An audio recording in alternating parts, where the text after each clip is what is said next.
So Sega just announced a brand new console, and this brand new console that Sega just announced is called the Game Gear Micro, and I don't think anybody expected this to be the announcement that Sega was actually going to announce. Come on, a Game Gear Micro. Of course, there's a lot of other handhelds that would be better than the Game Gear, of course. We got things like the original Game Boy, we got the PSP, we got overall a lot of different better handheld solutions than the Game Gear, but I guess Sega wanted to blow everybody out the water with a Game Gear, and this Game Gear is going to be called the Game Gear Micro.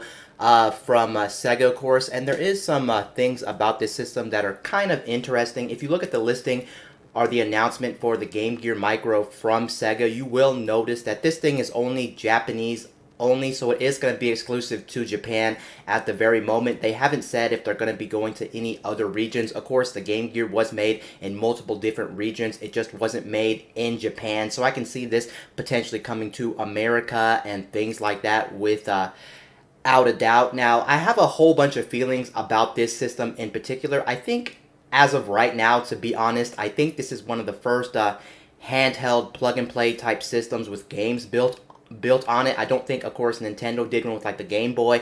Sony sure as hell hasn't done one with the PSP, and that makes sense because let's all be honest with at least Sony. Sony made a bad plug and play system with the PS1. The emulation was bad. The game selection was kind of iffy. The price was just too high. Overall, it was pretty much a failure in a lot of people's eyes. At least the PS1 Classic. So of course they weren't going to go out the gate and make a PSP Classic. So it is kind of interesting that out of all the companies who make video games, Sega beat Nintendo to the handheld plug-and-play type deal first. And let's go over this because there is quite a few interesting things about this system. First of all, it is called the Game Gear Micro. The reason it's called the Game Gear Micro because obviously it is a micro system. And honestly, when I first saw the reveal trailer for this system, I was literally blown away. The reason I was blown away because I honestly thought for some reason this would be like a good April Fool's joke. It was just like a gag. It wasn't actually real because I can see them making something like this for April Fools just due to the fact that this thing is so small. It's not even going to be fun to play this. Let's be honest. Look how small it is towards his hands. The reveal trailer makes it look super small. I'm pretty sure this is more of a novelty than actual game system you would actually want to buy and play. And plus, it is the Game Gear. Nobody really cares about the Game Gear. Obviously, the Game Gear didn't sell as well as something like the Game Boy or any other handheld, so no one really has too much experience with this thing outside of the couple people who bought this thing at launch. Of course, they know about the Game Gear. And this Game Gear Micro is actually going to come in 4 different colors. You can see black, blue, yellow, and red. And to make this thing a little bit more interesting than what it is the fact that this thing is going to come with 4 preloaded games, but here's the big catch. Yes, this is really weird and bizarre to me, is just due to the fact that they are going to come with 4 games on the system included, but the fact is each individual color is going to have each individual 4 games. So the black one's going to have its own 4 games, the blue one's going to have 4 games, yellow 4 games, red one 4 games. So basically what I'm saying is each of them are going to have their own set of 4 different games on each console. It's kind of like Sega wants you to go out and actually buy each individual color to get different games on the system, where they could have just made specifically just one of these, like a black version of this, and put a lot of Game Gear games on one of these. So it is kind of odd. They're kind of forcing you to pay pretty much the $50 when you translate the yen over to a US dollar. It is roughly about $50. So you take all the colors and you're talking about a lot of money if you actually want to buy some of these systems for yourself. I don't know where the actual listing is for the game selection. Of course, some of these are hit or miss. I don't really remember all the game listings for all the all the games on each individual one. It will vary between your preference. Of course, you're not really going to be buying it for the color. It's kind of sad that if your favorite color is like red, but the red one doesn't have the games that you want to play, it's kind of like, of course, pointless. You're going to have to go with a color you may not like for instance, yellow, just because it has the games that you want to play on it. Overall, this was very underwhelming, but at the same time, very overwhelming, just due to the fact that I don't think anybody and their mom actually expected Sega to be making a Game Gear Micro, and it is very interesting. They beat Nintendo to the to the space when it comes to these plug and play type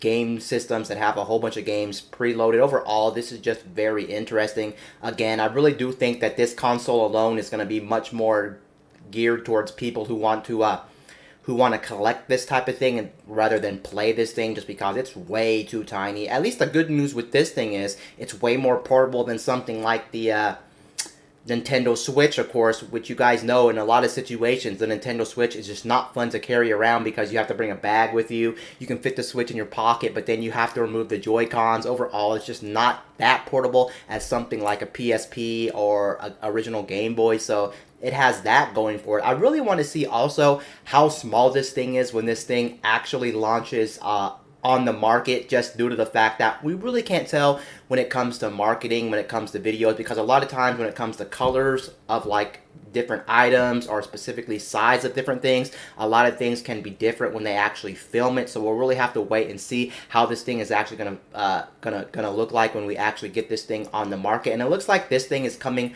around October 6th of this year, so it's going to be quite a long wait if you want to get this in your hands. Again, this is going to be Japanese exclusive at the moment. It's not coming to the US, but again, they might release this in the US, and if they did a US counterpart to the Game Gear Micro, I'm like 100% sure they would change the games on these consoles, just because a lot of these games are RPGs that are meant to be played in Japanese, and since Americans don't know Japanese, of course, they would have to change the game lineup. So the game lineup would be relatively different for something like a US release. And overall, this is not the announcement that I personally wanted from Sega, and I don't think a lot of people were expecting this or wanting this as well. One of the dream things, of course, that Sega should have done, I said dream things, of course, would be the Dreamcast Mini. Of course, they've already, I think last year or the year before, did come out with the Sega Genesis Mini, and since these mini consoles are still very popular, I think this year alone we already got the the TurboGrafx Mini, of course, and since we got the TurboGrafx Mini,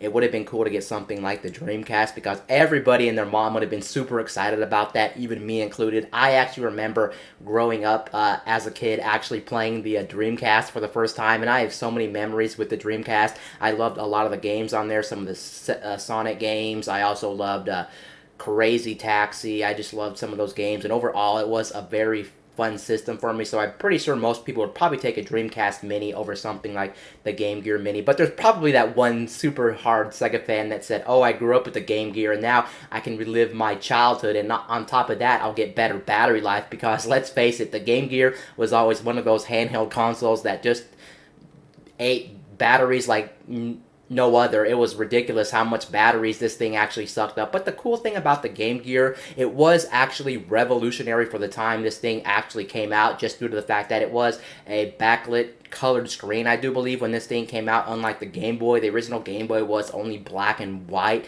and it played games like that, and on top of that, it had no backlight as well. So it was actually pretty revolutionary for the time, but for some reason it never caught on. So if you ever wanted to play a Game Gear, now's your chance to play a pretty miniature sized Game Gear for only $50 US if you want to import this and things like that. But that's pretty much going to wrap up this video. Anyway, guys, this is Wayne from My Tech News, signing out.